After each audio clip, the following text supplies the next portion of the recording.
I'm going to teach a little bit. Okay? So, this exhibit deals with Muhammad. What does that name mean? What does the name Muhammad mean? Come on. Praiseworthy. Worthy of praise. Now, where was Muhammad born? Can you name the city? Come on. Mecca. All right. So, he was born in Mecca. In which year? 570. Okay. So he was born in Mecca in 570. Can someone tell me a little bit about the culture in which he was born? It's referred to as the days of what? Jahiliyyah. The days of ignorance, Jahiliyyah. And why was it referred to as the days of ignorance? Come on, speak up. This is a classroom. They worship many idols. Okay, they were pagans, polytheistic people. Okay, they had no true knowledge of the one God. All right, and socially, how did they treat one another?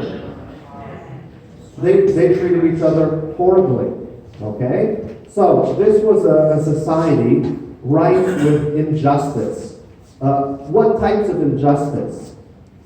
Womanizing, Tribalism, racism, okay? So this was a profoundly racist society, okay? So a very racist society. It was also a very sexist society, a misogynistic society. And what was one of the manifestations of that misogyny? Yes. So they used to bury their baby girls alive. Okay? That was the level of contempt that they had for women. They also used to offer their daughters in sacrifice to their pagan gods. Alright? And there were some extremely rich people. How did those rich people treat the poor? Terribly. Okay? So the rich had no respect, mistreated the poor and so on. So this was a society that was very unjust. Okay. So the prophet grew up as an orphan. All right. He lost his parents at an early age. So think of the impact that this had on him. And he was raised by his grandfather, and then he was raised by his uncle. What did his uncle do? How did he earn his living? Yes, he would lead caravans.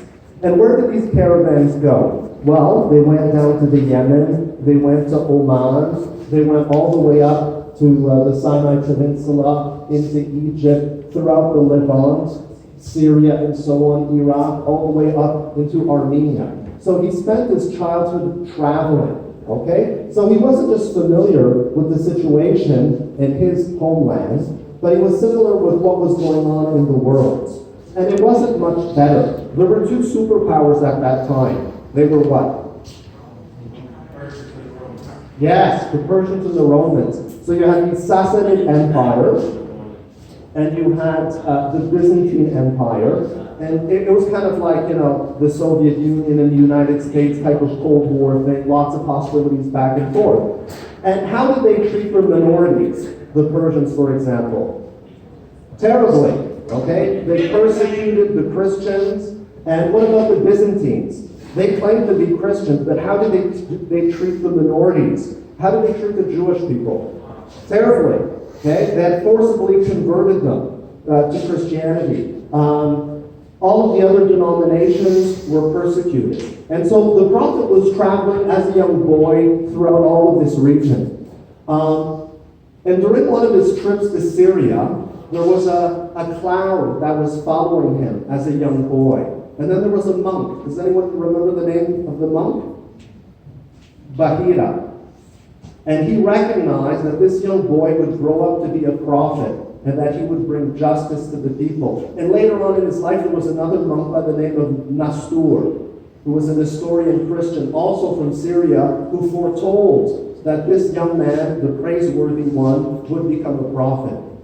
During one trip, when he went to St. Catherine's Monastery in the Sinai Peninsula, while he was resting, an eagle appeared and covered him, the young boy, with its wings. okay, in order to protect him from the sun. And the abbot from the monastery said, this is a sign of God, that this young man would grow up to be a prophet and he would bring justice to the people. So the abbot of the monastery asked Muhammad, please protect us. And he was, a teenager maybe, a young man. He said, how can I protect you? I'm just a poor orphan. He says, you will grow up to become a prophet. So please protect our monastery and preserve our rights. And he said, fine. And so they brought him a sheet of paper, and they asked him to pledge that he would protect them. And so he dipped his hands in ink, and he stamped this piece of paper. And so the prophet grows up and marries Khadija and so on, and he comes into wealth. And at the age of 40, after spending a lot of time praying and meditating in a cave, he receives revelation that God is one and God is just, and this is the mission for you. Okay? And so he starts preaching this. Okay? God is one, humanity is one, we must respect women, we must respect people of all colors and so on. So he was combining spirituality with social justice. Okay? And how did the people in Mecca respond? Well, they were infuriated. They said, this is our lifestyle, this is how, we have all of these gods here, people come for pilgrimage. So they tried to bribe him. They said, and we will give you all the wealth we want, stop preaching this, because it is a threat to our social order. And he said, if you put the sun in my right hand and the moon in my left hand, I will never stop preaching this message. So then they started harassing them, intimidating them, persecuting them, physically attacking them, killing them. And so he decided to send his companions to a place of refuge where they would be safe. Where were they sent to? Okay, all right.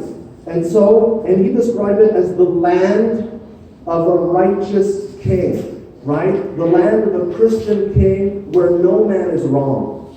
So this very idea that Islam is inherently hostile towards Christianity is false, all right? Of all people, he trusted this man because he was faithful in his Christian practices. They shared a common belief in God and common values. And so he sent his companions there. Eventually, his companions came back, and they were able to settle in Medina.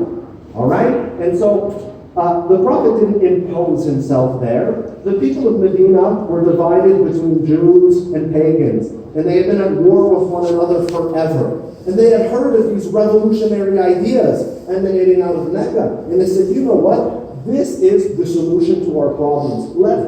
Let us invite this man to our community, right? So essentially, he was elected by the consensus of the community in Medina. This man was not a dictator. And they said, please come to us. And these people were not Muslims. Most of them, they said, no, we like your ideas, come and rule over us. And so he went there. He didn't set himself up as a king. The first thing he did, he gathered all the tribal leaders. They were pagans.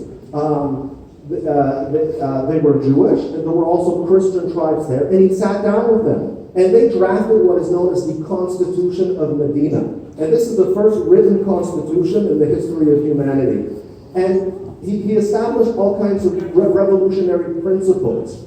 And he said that, citizenship, okay, identity would be based upon membership in this ummah. Okay, we hear all this nonsense about Islamic states and Islamic republics and all of that. That is not the term that God ever used in the Quran, the Prophet ever used in the Sunnah. His society, his system was called an ummah. That means like a motherland, okay? So it was essentially a confederation of different communities all living together. So he established that all of the people living there would be one community, that they would have freedom of religion. He says to the Jew his religion, to the Muslim his religion. He gave women rights and so on. And so he established all of these rights that only surface in the Western world with the Universal Declaration of Human Rights, with the Bill of Rights in Canada, with the Constitution here in the United States. So these are like 20th century ideas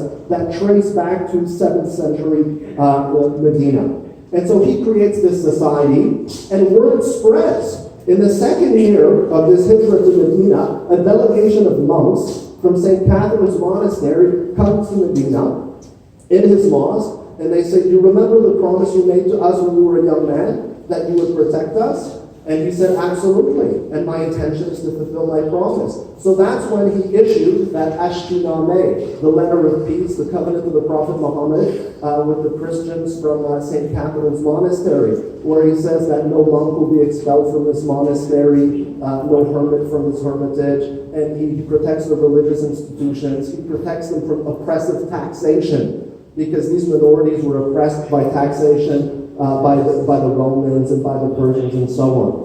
And so after that, other communities, okay, so that's in the second year of the Hijrah, other communities. In the fourth year of the Hijrah, the Christians from Najran. And so Najran is close to Yemen.